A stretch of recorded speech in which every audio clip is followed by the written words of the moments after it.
সিরিয়ায় আসাদ পরিবারের পতনের মধ্য দিয়ে আরব বিশ্বের নেতৃত্ব চলে যাচ্ছে আমেরিকা, ইসরায়েল ও তুর্কির মতো অনারবদের হাতে, এমনটাই মনে করছেন আন্তর্জাতিক বিশ্লেষকরা। তাদের মতে জাতিগত দাঙ্গায় সিরিয়ার জনগণের মাঝে চরম বিভক্তি দেখা দিতে পারে। সেই সুযোগে তুর্কি ও ইসরায়েল নিজ নিজ আধিপত্য বিস্তার করতে পারে। এদিকে সিরিয়ার একটি কারাগারের ভূগর্ভস্থ গোপন সেলে বন্দির খোঁজে তল্লাশি চালাচ্ছেন স্বজন ও উদ্ধারকর্মীরা। বলা হচ্ছে কুখ্যাত কারাগারটি ছিল বাশার আল আসাদের কসাইখানা। সিরিয়ায় বিদ্রোহীদের হাতে রাজধানী দামাস্কাসের পতন হয়েছে গত রবিবার। ২৭ নভেম্বর দেশটির ইসলামিক গোষ্ঠীগুলো একত্র হয়ে ৫ দশকেরও বেশি ক্ষমতায় আঁকড়ে থাকা আসাদ পরিবার উৎখাতে ঝাঁপিয়ে পড়ে। কাকতালীয়ভাবে মধ্যপ্রাচ্যে শান্তি প্রতিষ্ঠায় ইসরায়েল লেবানন সীমান্তে একই দিন যুদ্ধবিরতি কার্যকর করা হয়। শান্তি প্রতিষ্ঠার নামে একদিকের যুদ্ধ আরেকদিকে স্থানান্তর করা পশ্চিমাদের অনেক পুরনো কৌশল, অনেকটা কাঁটা দিয়ে কাঁটা ওঠানোর মতো। আল কায়েদার মতো জঙ্গি গোষ্ঠীর হয়ে কাজ করা মোহাম্মদ আল জোলানি ও তার সংগঠন তাহরির আল শাম এবং আইসিসের অসংখ্য সশস্ত্র যোদ্ধা মাত্র ১২ দিনের ঝড়ো অভিযানে বাশারকে সমূলে উৎখাত করেছে। এই যুদ্ধে ভূ রাজনৈতিকভাবে কাদের জয় হয়েছে এখন চলছে সেই বিশ্লেষণ। কিন্তু তথাকথিত আরব বসন্তের নামে গৃহযুদ্ধে সিরিয়া পুরোপুরি বিধ্বস্ত। কঙ্কালসার সেই শরীর থেকে উঠে আসছে নানা ক্ষতের গল্প। যেমন দামাস্কাসের কাছাকাছি একটি কুখ্যাত কারাগার পরিচালনা করত বাশার, যেখানে মতাদর্শগতভাবে বিরোধীদের নিয়ে অকথ্য নির্যাতন চালানোর প্রমাণ পাওয়া গেছে। সেদনাইয়া এই কারাগারের প্রথম ফ্লোর থেকেই ৩০,০০০-এর বেশি রাজনৈতিক কারাবন্দীকে উদ্ধার করা হয়েছে, যাদের মাঝে অনেক নারী ও শিশু রয়েছে মানসিক ভারসাম্য হারিয়ে ফেলা লোকজন, যারা কি ঘটছে আশপাশে সে বিষয়ে কোনো ধারণাই নেই। দেশে দেশে স্বৈরশাসকেরা মনে করেন তারা অজেয়, তাই জনতার উপর নিপীড়ন চালাতে কোনো দ্বিধা করেন না। এমনকি সেদনাইয়া কারাগারে ভূগর্ভস্থ গোপন সেলে বন্দির খোঁজেও তল্লাশি চালাচ্ছে স্বজন ও দেশটির সিভিল ডিফেন্স কর্মীরা। বলা হচ্ছে ওই কারাগার বাশার আল আসাদের কসাইখানা ছিল, তাই তো হাজারো মানুষ ছুটে যাচ্ছে এটি দেখতে। আন্তর্জাতিক বিশ্লেষকরা বলছেন সিরিয়ায় আসাদ পরিবারের পতনের মধ্য দিয়ে আরব বিশ্ব আমেরিকা, ইসরায়েল ও তুর্কের মতো অনারবদের হাতে চলে যাচ্ছে। তাদের মতে সাদ্দাম হোসেনের পতনের পর ইরাকের যে অবস্থা হয়েছিল, ঠিক সেই ধরনের জাতিগত দাঙ্গায় সিরিয়ার জনগণের মাঝে চরম বিভক্তি দেখা যেতে পারে। সেই সুযোগে তুর্কি ও ইসরায়েল নিজ নিজ আধিপত্য বিস্তার করতে পারে। এরই মধ্যে আইডিএফ সিরিয়ার ২৫০টির বেশি লক্ষ্যবস্তুতে বিমান হামলা চালিয়েছে। গোলান মালভূমিতে দখল করে নিয়েছে বিস্তীর্ণ অঞ্চল। তার মানে আন্তর্জাতিক একটি চক্রান্ত এই ক্ষমতার পালাবদলে সক্রিয় ভূমিকা রেখেছে, তাতে কোনো সন্দেহ নেই। আর তাতে বরাবরের মতো বলি হয়েছে সাধারণ মানুষ। দীর্ঘদিন ক্ষমতায় থেকে সম্পদের পাহাড় গড়েছেন সিরিয়ার পতিত স্বৈরশাসক বাশার আল আসাদ। সৌদি আরবের দৈনিক ইলাফ বলছে, বাশার ও তার বাবার ৫ দশকের শাসনে আসাদ পরিবারের অর্জিত সম্পত্তির মূল্য দেশটির ৭ বছরের জাতীয় বাজেটের সমান। রবিবার বিদ্রোহীদের হাতে ক্ষমতাচ্যুত হয়ে পালিয়ে যাওয়ার পর আসাদের বাসভবনের যে চিত্র সামনে এসেছে, তাতে এক অতি বিলাসবহুল জীবনযাপনের চিত্রই ফুটে উঠেছে। একজন সাধারণ চোখের ডাক্তার থেকে বাশার আল আসাদের স্বৈরশাসক হয়ে ওঠা নিয়ে খবর প্রকাশ করেছে আন্তর্জাতিক বিভিন্ন গণমাধ্যম। ব্রিটেনে চক্ষু চিকিৎসার ওপর উচ্চতর ডিগ্রি নিয়ে সেখানেই স্থায়ী হওয়ার পরিকল্পনা করেছিলেন বাশার আল আসাদ। কিন্তু সড়ক দুর্ঘটনায় তার বড় ভাই বাসেল মারা গেলে বাবা হাফিজ আল আসাদের অনুরোধে ২০০০ সালে সিরিয়ার প্রেসিডেন্টের দায়িত্ব নেন বাশার আল আসাদ। এ যেন মধ্যযুগীয় রাজতান্ত্রিক কায়দায় বংশ পরম্পরায় ক্ষমতার হাত বদল। সেই থেকে দেশটির একচ্ছত্র অধিপতি হয়ে ওঠেন আসাদ। ২০১১ সালে তার পদত্যাগের দাবিতে জনগণ রাস্তায় নামলে তাদের উপর গুলি চালিয়ে সূচনা করেন গৃহযুদ্ধের। সিরিয়ায় শুরু হয় আধুনিক ইতিহাসের অন্যতম দীর্ঘ প্রাণঘাতী সংঘাত। আসাদের অনুগত সরকারি বাহিনীর পাশাপাশি এই সংঘাতে জড়িয়ে পড়ে ইরান ও রুশপন্থী সেনা, বিদ্রোহী যোদ্ধা, আধিপত্যবাদী তুর্কি আর আইএস, যার ফলে টালমাটাল হয়ে পড়ে মধ্যপ্রাচ্যের দেশটি। দেশ ছেড়ে বিভিন্ন দেশে আশ্রয় নেয় সিরিয়ার রেকর্ড সংখ্যক শরণার্থী।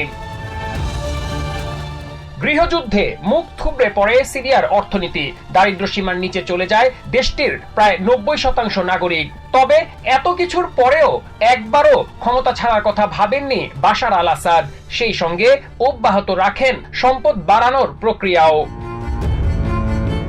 গত রবিবার বিদ্রোহীদের হাতে ক্ষমতাচ্যুত হয়ে পালিয়ে যাওয়ার পর দামাস্কাসে আসাদের প্রাসাদে প্রবেশ করে সাধারণ মানুষ, যেখানে আসাদের ব্যক্তিগত গ্যারাজে দেখা মিলে প্রায় 40টি বিশ্বসেরা বিভিন্ন ব্র্যান্ডের গাড়ি, Ferrari, Audi, Mercedes, Porsche, Rolls Royce সহ বিভিন্ন ব্র্যান্ডের নামি দামি এসব গাড়ি তার বিলাসবহুল জীবনযাপনেরই ইঙ্গিত বহন করে।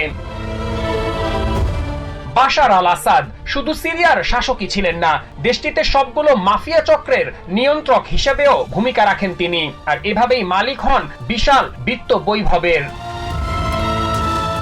2023 সাল পর্যন্ত দেয়া এক হিসেবে আসাদ পরিবারের কাছে প্রায় 200 টন স্বর্ণ, $16 বিলিয়ন ও 5 বিলিয়ন ইউরো ছিল বলে দাবি করেছে সৌদি দৈনিক ইলাভ, যা সিরিয়ার প্রায় 7 বছরের জাতীয় বাজেটের সমান।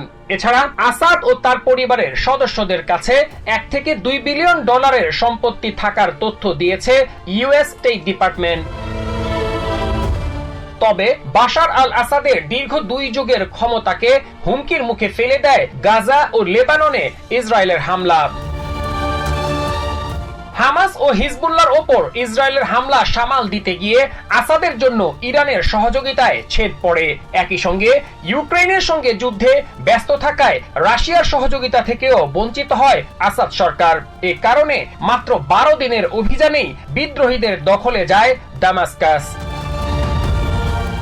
আসাদের পতনে সিরিয়ায় অনেক ভালো কিছু হওয়ার সম্ভাবনা থাকলেও দেশটিতে চরমপন্থীদের উত্থানের আশঙ্কার কথা জানিয়েছেন মধ্যপ্রাচ্য বিষয়ক গবেষক চার্লস লিস্টার।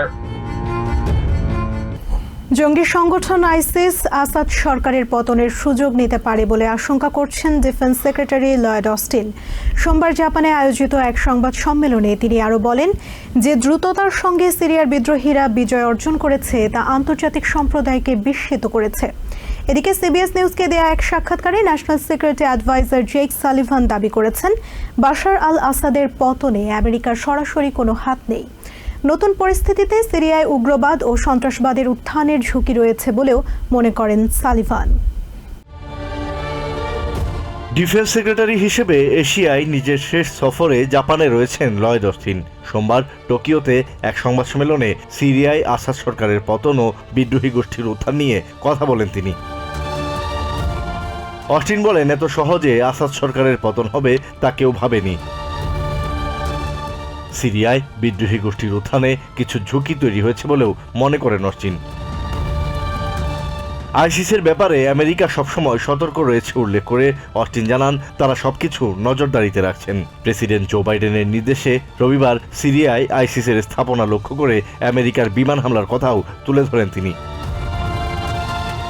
আইসিসের সক্ষমতা অর্জন ও পুনরুত্থান ঠেকাতে আমেরিকা চাপ অব্যাহত রাখবে বলেও জানান ডিফেন্স সেক্রেটারি। এদিকে national security adviser Jake Sullivan বলেছেন, সিরিয়ায় 50 বছর ধরে জনগণের ওপর বর্বরতা চালানো একটি দুঃশাসনের অবসান ইতিবাচক পরিবর্তনের সম্ভাবনা তৈরি করেছে। সিরিয়ার বর্তমান পরিস্থিতিতে যে ঝুঁকি তৈরি হয়েছে তা নিরসনে বাইডেন প্রশাসন কাজ করছে বলে জানান সালিভান। এক প্রশ্নের জবাবে সালিভান দাবি করেন, আসাদ সরকারের বিরুদ্ধে সিরিয়ার বিদ্রোহী গোষ্ঠীর অভিযানে আমেরিকার কোনো সমর্থন ছিল না। তবে মধ্যপ্রাচ্য সহ সারা বিশ্বে আসাদের সমর্থকদের বিরুদ্ধে আমেরিকার কঠোর পদক্ষেপ তার পতনে ভূমিকা রেখেছে বলে মনে করেন সালিভান। ন্যাশনাল সিকিউরিটি কাউন্সিলের কমিউনিকেশনস অ্যাডভাইজার জন কার্বি এমএসএনবিসিকে বলেন, সিরিয়ায় পট পরিবর্তনের পরে মধ্যপ্রাচ্যে ক্ষমতার ভারসাম্যেও বড় ধরনের পরিবর্তন আসতে যাচ্ছে। হামাস ও হিজবুল্লাহর বিরুদ্ধে ইসরায়েলের যুদ্ধের ফলে ইরান অনেক দুর্বল হয়ে গেছে বলে দাবি করেন কার্বি। ক্ষমতাচ্যুত প্রেসিডেন্ট বাশার আল আসাদের বিদায়ের পর মুক্তির আনন্দের পাশাপাশি ঘরে ফেরার আকাঙ্ক্ষাও তীব্র হচ্ছে তুর্কিতে অবস্থান করা বাস্তুচ্যুত সিরিয়ানদের মধ্যে, যাদের অনেকেই 2011 সালে গৃহযুদ্ধ শুরুর পর জীবন বাঁচাতে নিজেদের ঘরবাড়ি ছেড়ে পালিয়ে আসেন তুর্কিতে। তবে তাদের মধ্যে অনিশ্চিত ভবিষ্যতের মুখোমুখি হওয়ার আশঙ্কা তৈরি হয়েছে। এখন সিরিয়ান শরণার্থীরা নিরাপদে নিজ দেশে ফিরতে পারবেন কিনা এমন প্রশ্ন উঠেছে বিভিন্ন মহলে। সিরিয়ায় বর্তমান শাসকের পতনের খবর জানার সাথে সাথেই তুর্কির রাজধানী ইস্তানবুলে সিরিয়ান কনসুলেটের সামনে ও রাজপথে উল্লাস করেন সে দেশে থাকা সিরিয়ান নাগরিকরা। 1 দশকেরও বেশি সময় স্বাধীনতার অপেক্ষায় থাকা সিরিয়ানরা জড়ো হয়েছিলেন তুর্কির অন্যান্য শহরেও। কাতারের দোহা ফোরামে তুর্কির পররাষ্ট্রমন্ত্রী হাকান ফিদান বলেন, কয়েক মিলিয়ন বাস্তুচ্যুত সিরিয়ান এখন তাদের দেশে ফিরতে পারবে, তবে এটি নিশ্চিত করতে হলে সবার মধ্যে ঐক্যের প্রয়োজন বলে মন্তব্য করেন তিনি। তুর্কির সীমান্ত এলাকা হাতাইয়ে থাকেন বাস্তুচ্যুত অনেক সিরিয়ান। বছরের পর বছর ধরে গৃহযুদ্ধ এবং 2023 সালের ভূমিকম্পে অসহায় হয়ে পড়া এই সিরিয়ানরা মনে করেন তাদের ঘরে ফেরা প্রয়োজন। তবে বাশার আল আসাদের পতনের পর সিরিয়ায় তাদের ভবিষ্যৎ নিয়ে চিন্তিত। 2023 সালের জুন মাস থেকে এখন পর্যন্ত তুর্কিয়েতে থাকা প্রায় 160,000 সিরিয়ান স্বেচ্ছায় নিজ দেশে ফিরে গেছেন। তুর্কিয়েতে বেড়ে ওঠা অনেক সিরিয়ান যুবক মনে করেন সেখানে তাদের জীবনের বেশিরভাগ সময় কাটলেও তারা সিরিয়ায় ফিরতে চান, কারণ সেটি তাদের নিজ দেশ। এমনকি অনেকদিন ধরে তুর্কিয়েতে থাকার কারণে ব্যবসা বাণিজ্য করে অনেকটাই স্থায়ী হয়ে যাওয়া সিরিয়ানরাও ফিরতে চাচ্ছেন নিজ দেশে। তবে এর আগে সিরিয়ায় আইনশৃঙ্খলা পরিস্থিতির উন্নতি জরুরি বলে মনে করেন তারা। সিরিয়ায় আসাদ সরকারের পতনের পেছনে বিদ্রোহীদের অসাধারণ গতি তাদের সফলতার মূল কারণ। এত দ্রুত বাশার আল আসাদ সরকারের পতন হওয়ার বিষয়টি আন্তর্জাতিক সম্প্রদায়কে হতবাক করে দিয়েছে বলে মন্তব্য করেছেন ডিফেন্স সেক্রেটারি লয়েড অস্টিন। তার মতে, আসাদ সরকার বিদ্রোহীদের বিরুদ্ধে প্রতিরোধ গড়বে বলে ধারণা করেছিল সবাই।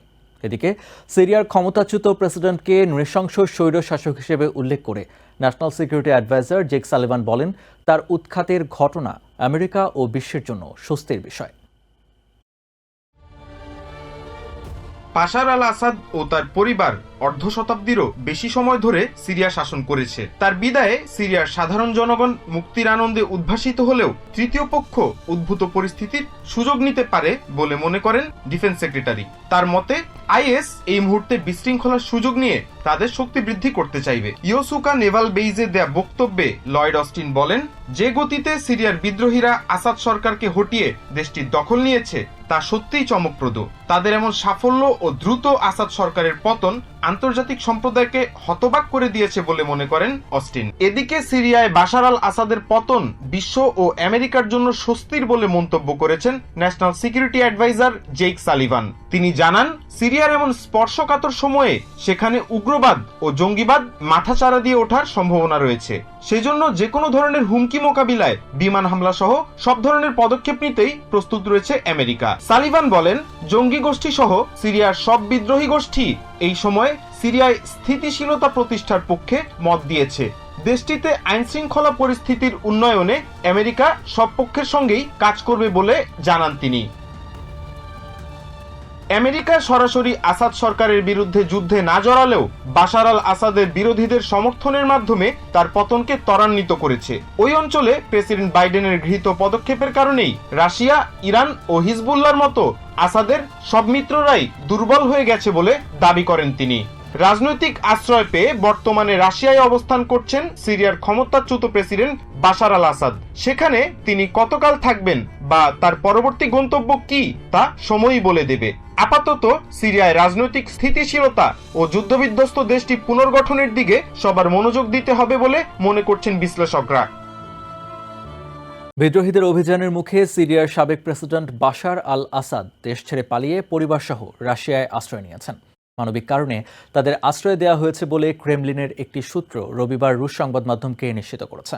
পাশাপাশি সিরিয়ায় অবস্থিত রাশিয়ান সামরিক ঘাঁটির নিরাপত্তা নিশ্চিতে বিরোধী নেতাদের সঙ্গে একটি চুক্তি হয়েছে বলে জানিয়েছে ক্রেমলিন। সিরিয়ার বিদ্রোহী যোদ্ধারা রবিবার দেশটির রাজধানী দামেস্কাসে নিয়ন্ত্রণ নেওয়ার পর সিরিয়ার আসাদ পরিবারের প্রায় 6 দশকের শাসনের অবসান হয়। আসন্ন পতনের মুখে দেশ ছেড়ে পালাতে বাধ্য হন সিরিয়ার সাবেক প্রেসিডেন্ট বাশার আল আসাদ। দামেস্কাস আন্তর্জাতিক বিমানবন্দর থেকে উড্ডয়নের পর আসাদের অবস্থান নিয়ে চলছিল জোর বিতর্ক। অবশেষে সোমবার ক্রেমলিনের বরাত দিয়ে রাশিয়ার সংবাদ মাধ্যমগুলো নিশ্চিত করেছে সাবেক প্রেসিডেন্ট আসাদ বর্তমানে পরিবার সহ মস্কোতে অবস্থান করছেন। মানবিক কারণে তাদের রাশিয়ায় আশ্রয় দেওয়া হয়েছে বলে জানিয়েছে ক্রেমলিন। এছাড়া রাশিয়ার আন্তর্জাতিক সংস্থার প্রতিনিধি মিকেল উলিয়ানাভ তার টেলিগ্রাম চ্যানেলে আসাদ ও তার পরিবারকে রাজনৈতিক আশ্রয় দেওয়ার কথা নিশ্চিত করেছেন। সূত্রের পক্ষ থেকে আরো বলা হয়েছে, সিরিয়ার রুশ সামরিক ঘাঁটি নিরাপত্তা নিশ্চিতে বিরোধী নেতাদের সঙ্গে একটি চুক্তি করা হয়েছে। তবে পরিস্থিতি বিবেচনায় সামরিক ঘাঁটি নিরাপত্তা নিয়ে এই চুক্তি কতদিন কার্যকর থাকবে তা নিয়ে উদ্বিগ্ন রাশিয়ান বিশ্লেষকরা। আসাদ সরকারের পতন রাশিয়া ও ইরানের জন্য একটি বড় ধাক্কা এবং মধ্যপ্রাচ্যের বর্তমান প্রজন্মের জন্য এই বিজয় একটি নতুন মাইলফলক। আসাদ সরকারের পতনের অভিযানে নেতৃত্ব দেয়া সশস্ত্র বিদ্রোহী গোষ্ঠী হায়াত তাহরির আল শাম বা HTS এর প্রধান আবু মুহাম্মদ আল জোলানি দামেস্কাসের কেন্দ্রস্থলে সমর্থকদের উদ্দেশ্যে দেয়া ভাষণে আসাদের পদত্যাগের ঘোষণা দেন। সিরিয়ায় প্রায় 13 বছর ধরে চলা রক্তক্ষয়ী গৃহযুদ্ধে কয়েকশো সিরিয়ান নিহত হয়েছেন, বাস্তুচ্যুত হয়েছেন কয়েক মিলিয়ন মানুষ। চলমান গৃহযুদ্ধের ধারাবাহিকতায় গত 27 নভেম্বর নতুন করে অভিযান শুরু করে বিদ্রোহী যোদ্ধারা। ফলে মাত্র 12 দিনের মাথায় ক্ষমতা ছাড়তে বাধ্য হন বাশার। রবিবার রাশিয়ার পররাষ্ট্র মন্ত্রণালয় থেকে জানানো হয়েছিল, আসাদ সিরিয়া ছেড়েছেন এবং শান্তিপূর্ণভাবে ক্ষমতা হস্তান্তরের আদেশ দিয়েছেন। নিউ ইয়র্ক থেকে সম্প্রচারিত TVN 24 টেলিভিশন বিশ্বজুড়ে বাঙালির কণ্ঠস্বর।